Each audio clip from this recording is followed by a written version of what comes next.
పక్షవాతం లేదా brain stroke అంటూ ఉంటాం. మనిషినే చెట్టు అంత మనిషిని కూల్చేస్తూ ఉంటుంది. దీనివల్ల సరైన సమయంలో సరైన వైద్యం అందకపోతే చెట్టంత మనిషి కూడా కూలిపోతాడు అని అంటూ ఉంటారు.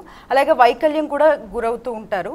ఎంతోమంది దీనివల్ల మంచానికి కూడా పరిమితం అవుతూ ఉంటారు. దానివల్ల ఎంతో మెంటల్లీ డిస్టర్బ్ అవుతూ ఉంటారు. చిన్న చిన్న పనులు కూడా చేసుకోలేక బాధపడుతూ ఉంటారు.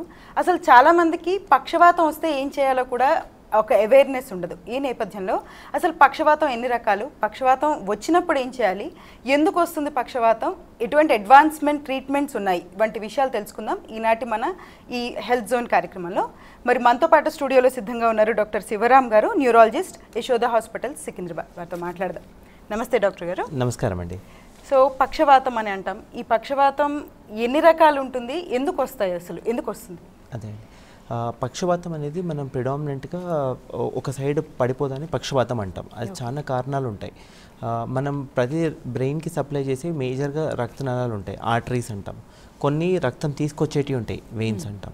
సో వీటిలో ఇబ్బందులు, లోట్లు వచ్చినప్పుడు మనకు ఇలా పక్షవాతంలాగా వచ్చే ఛాన్సెస్ ఉంటాయి. ఎందుకంటే మెదడు అనేది మన బాడీ అంతా కంట్రోల్ చేస్తుంది. ఒక భాగంలో మెదడు ఏమైనా ఇన్వాల్వ్ అయినప్పుడు ఏమవుతుంది అంటే ఆ సైడ్, ఆపోజిట్ సైడ్ అనేది, అవతల సైడ్ అనేది కాలు చేయి కానీ పని చేయకుండా పోవడం, దాన్ని ప్రిడామినెంట్గా మనం కొలోకియల్ లాంగ్వేజ్లో పక్షవాతం అంటాం. Otherwise brain stroke. రక్తనాళాల్లో ఆర్టరీస్ అన్నాం కదా, సో దాంట్లో ఏమవుతుందంటే రక్తనాళాలు బ్లాక్ అయిపోతాయి కొన్నిసార్లు. చాలా కారణాలు ఉండొచ్చు. కొవ్వు పేరుకపోవడం వల్ల ఉండొచ్చు, లేకపోతే దాని రక్తనాళాల్లో వాపు రావచ్చు, లేదా పుట్టుకతోనే కొన్నిసార్లు రక్తనాళం ఇబ్బందులు ఉండొచ్చు. సో ఇలా కారణాలుగా ఏ కారణమైనా రక్తం సరఫరా అవ్వనప్పుడు బ్రెయిన్లో ఆ పార్ట్ ఆఫ్ ద బ్రెయిన్ అనేది, బ్రెయిన్ టిష్యూ అనేది డ్యామేజ్ అవుతుంది. ఆ డ్యామేజ్ అవ్వడం కారణంగా స్ట్రోక్ ఆర్ పక్షపాతంలాగా వస్తుంది. కొన్నిసార్లు ఏమవుతుంది అంటే రక్తనాళం చిట్లడం వల్ల బ్లీడింగ్ అయిపోతుంది అక్కడంతా. సో ఆ పార్ట్ ఆఫ్ ద బ్రెయిన్లో బ్లడ్ సప్లై వెళ్ళక ఆ part of the brain damage అయ్యి అవతల సైడ్ పక్షవాతంలాగా వస్తుంది. అదే కాకుండా ఇప్పుడు వెయిన్స్ అన్నాం కదా, అంటే రక్తం తీసుకొచ్చే, ఏ అవయవం నుంచి రక్తం తీసుకొచ్చే వాటిని వెయిన్స్ అంటాం. సో ఆ రక్తం తీసుకొచ్చేవి గడ్డగట్టినప్పుడు అప్పుడు కూడా పక్షవాతాలలాగా వచ్చే ఛాన్సెస్ ఉంటాయి. అవి వీనస్ థ్రాంబోసిస్ అంటాం అనమాట. సో కొన్నిసార్లు రక్తనాళాలు బుడగల్లో వచ్చి చిత్తడం వల్ల కూడా బ్లీడింగ్ లాగా అవుతాయి. అవి యాన్యూరిజమ్స్ ఆర్ యాన్యూరిజం SAH బ్లీడ్స్ అంటాం. సో పలు విధాల కారణాల వల్ల ఇలా పక్షవాతాలు వచ్చి ఈ రకంగా కాలు చేయి పడిపోవడము, లేదా మాట తడబడము, అలాంటివన్నీ వస్తుంటాయి అన్నమాట. ఓకే. సో డాక్టర్ గారు, పక్షవాతం వచ్చిన వెంటనే చాలామంది గుర్తించకపోవచ్చు, అసలు పక్షవాతం వచ్చిన వెంటనే ఏం చేయాలి? అదే అండి, సో పక్షవాతం అనేది ఏంటంటే ఒక టైం ఫ్రేమ్ ఉంటుందండి. సో ఎప్పుడైనా ఎస్పెషల్లీ ఇస్కిమిక్ స్ట్రోక్ అన్నాం కదా, రక్తనాళం పూడకపోవడం వల్ల వచ్చే పక్షవాతము, దానికి ఏంటంటే ఎంత త్వరగా అయితే తొందరగా హాస్పిటల్కి తీసుకెళ్ళాలి. ఎందుకంటే ప్రతి నిమిషానికి, అంటే ప్రతి నిమిషం కాదు, ప్రతి సెకండ్కి కూడా కణాలు అనేవి డ్యామేజ్ అయిపోతూ పోతాయి.